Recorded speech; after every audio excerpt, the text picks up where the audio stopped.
Hi friends, welcome back to Faith and Arrow Homestead. My name is Jaylee and today we are crossing another skill off the list of skills that I want to learn and that I want to share with you. And this is one that I've actually never done before. Sometimes on this channel I will share something new with you that I've done a couple times, but I always like to be really upfront when I'm sharing something that I've never done before, and this is one of those things. And we are going to be making sauerkraut. Fermented foods are so good for you, and they're delicious. I love sauerkraut. I buy it from the store. But I grew my very first full cabbage out in the garden. We're going to head out there in just a second to harvest it. And so for the very first time, we are making our own sauerkraut, which is a fermented cabbage. And I have a water-sealed crock that we're going to use, and we'll talk about that crock when we come back in from the garden. But I'm really excited to do this with you today. This is my third year gardening, and I have never ever grown a successful head of cabbage before. I either don't get them out soon enough or the bugs destroy them. So somehow I ended up with a few heads. We're just gonna harvest this one today, I think. I have a pretty big crock, fermentation crock, so if this isn't enough to fill it, then I will come out and harvest another head. But I think I'm gonna start by just harvesting this one.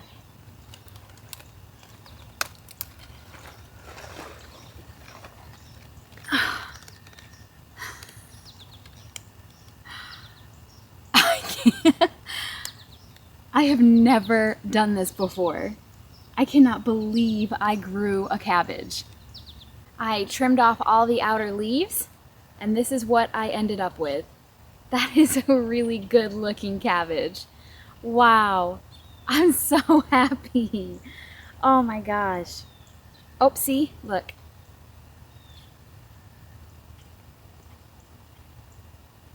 Little wormy. So I'll have to get in here, and when we cut into this, I mean, there is still a chance that this is full of worms, but I'm just keeping positive, and at least it's really cute. Hopefully, though, we can turn this into sauerkraut. That's the point. Okay, before we talk about the cabbage, let's talk about our crock. Now, there are different types of fermentation crocks. We're only going to talk about the one that I have, and this is a water-sealed fermentation crock. This was handmade by a very good potter friend of mine named JESHUA. He is on Instagram, and I'm going to put all of the information for him up on the screen here, down in the description.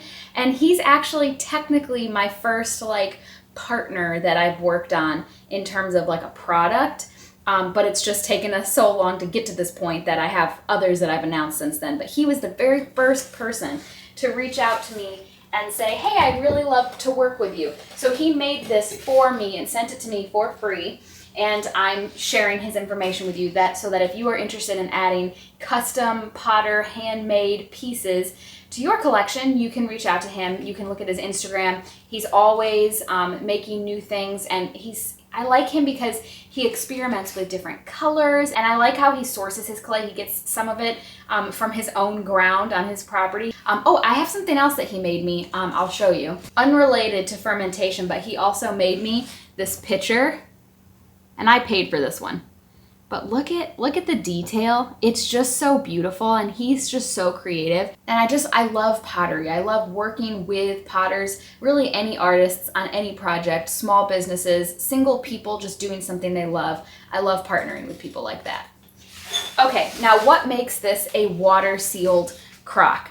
Let me show you. So this has a lid that comes off. Do you see this little well here? I don't know if it's gonna come through on the camera, but this actually dips in here, and it's a well.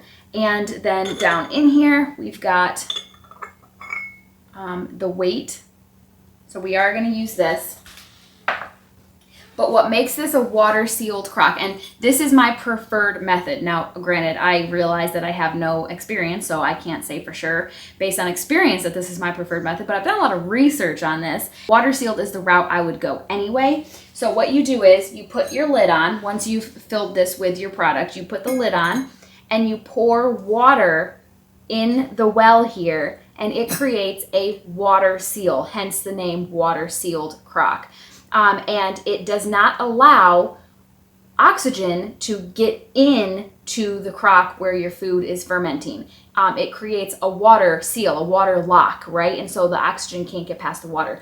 But you don't have to burp it because the water does allow gas and pressure to come out. The gas that builds up can escape through the water seal, because this is not, this is very loose. This isn't on here really tightly. The water is what seals it, and the gas inside is able to escape. So not only can you ferment in here, but you can store it in here as well. You don't have to take it out of here and put it in something else to store it. Once you are finished fermenting it, it can stay in here. And I just think that that's awesome. All right, so now that we've learned about the crock and we know kind of the science behind that and what we're doing, let's move on to preparing our sauerkraut. Sauerkraut only has 2 ingredients, and it's cabbage and salt.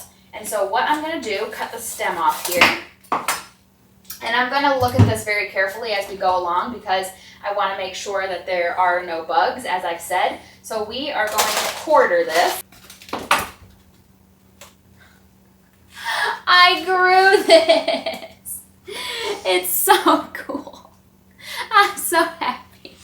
Oh my gosh, you guys, I grew this. I just am in disbelief about this. I'm not seeing any wormies in here, so I think we're probably going to be okay.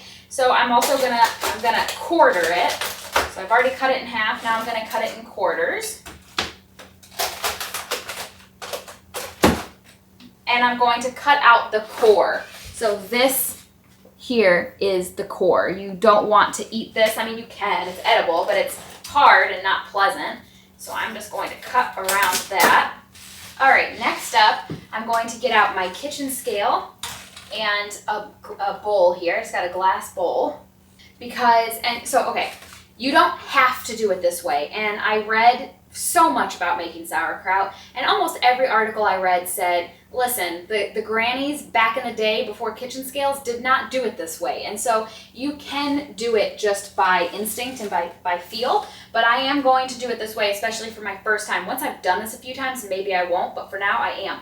You want to weigh your cabbage, because you want to add 2% of the total weight of the cabbage that we're going to use in salt. And so let's say that our cabbage weighs 3 pounds after I get it into the bowl. You want to times that by 0.03, and that'll give you how much salt, and we're going to do all this in grams, that you would add. Does that make sense? You want to add enough salt to get the cabbage to release its juices.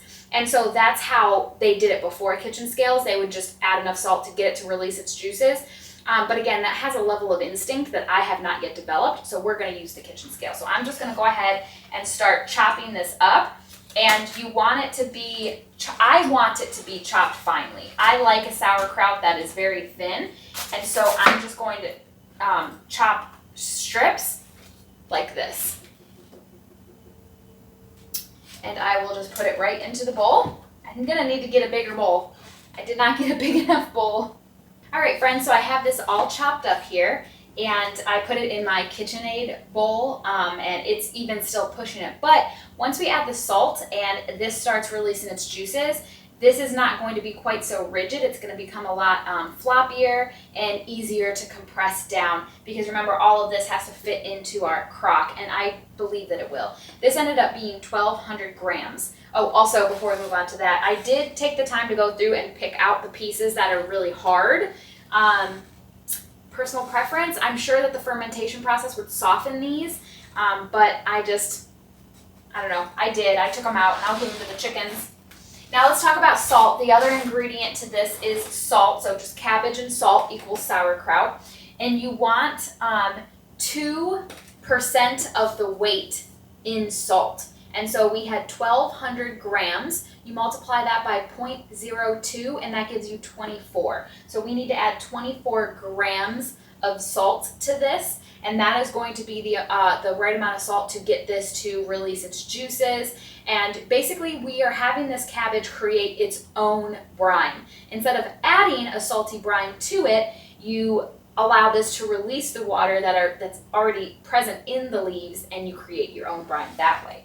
And so what I'm going to do, I'm going to weigh out 24 grams, and this is a fine Redmond real salt. And now I'm going to actually, here, this is the original bowl I was using. I'm going to remove some of this because I don't have, all of my bowls are dirty. All of my big bowls, they're in the dishwasher. So I'm just trying to make sure that the salt gets distributed throughout. And I'm just gonna kind of try and work, as I'm doing this, I'm gonna kind of try and work the salt into it, but we're not gonna fully knead it just yet. That is a step, and we are going to do that, but not quite yet. Right now, I'm just trying to get the salt on the cabbage. All right, that's really great. Okay, this is awesome. We're doing really well so far, and we are going to let this sit for 10 minutes and just let the salt start to draw that water out of these cabbage leaves. All right, my friends, this has been sitting for probably 15 minutes, and you can already see how greatly it has reduced in the bowl. I didn't do it. I haven't touched this. It did this on its own. It's like sinking down into the bowl. So now we're going to take clean hands, and we're just going to massage this, and all we're doing is trying to help the cabbage release its juices. The salt has already started that process, and we're just helping it along. You can purchase little gadgets that will help you with this. You can use like a meat pounder. They sell a sauerkraut pounder that you can use specifically for this. I'm just going to use my hands. I have no gadgets for this. And with it being my first time, I'm just going to use my hands to come in here, and I'm just kind of like grabbing and squeezing. That's all I'm doing. Now, I read plenty of recipes online where you create a brine. You combine water and salt and you make a brine. But the cabbage is going to release its juices one way or another. It's either going to do it with you doing it this way and you in control of it, or it's going to do it on its own in your fermentation crock. But the fact of the matter is, the cabbage has a natural water content that is going to be released. And so if you add water to it, you're going to end up with a lot of water. And also, if you let the brine be what the cabbage naturally releases, that's going to be so nutritiously dense because it's going to be what was in the plant instead of you adding just plain water to it. And so this is the process. I'm going to do this for a few minutes, and already, here, I'll show you. Already this has become super wet and greatly reduced in volume. And I don't know if you'll be able to see it, but here we go. You can see that there is liquid. I did not add that. That is from the cabbage. So I'm going to go ahead and continue mashing this for probably like 3 to 5 minutes. All right, we are rounding out the end of this project. So now what we need to do is transfer it into our fermentation crock. This is what we ended up with. And I'm going to just use my hand to, look at that, look how wet that is. It's dripping. That's great.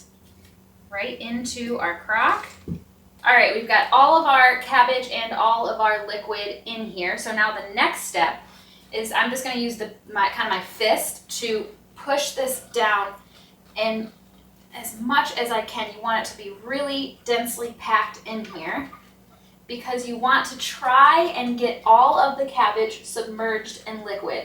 Now, as I'm looking at this, this almost is completely submerged in liquid. It's right up to the line, but there is still a bit at the top that is not submerged. Often when people are making sauerkraut and they get to this step and they see that they do not have enough liquid to completely submerge the kraut, they will add water or brine.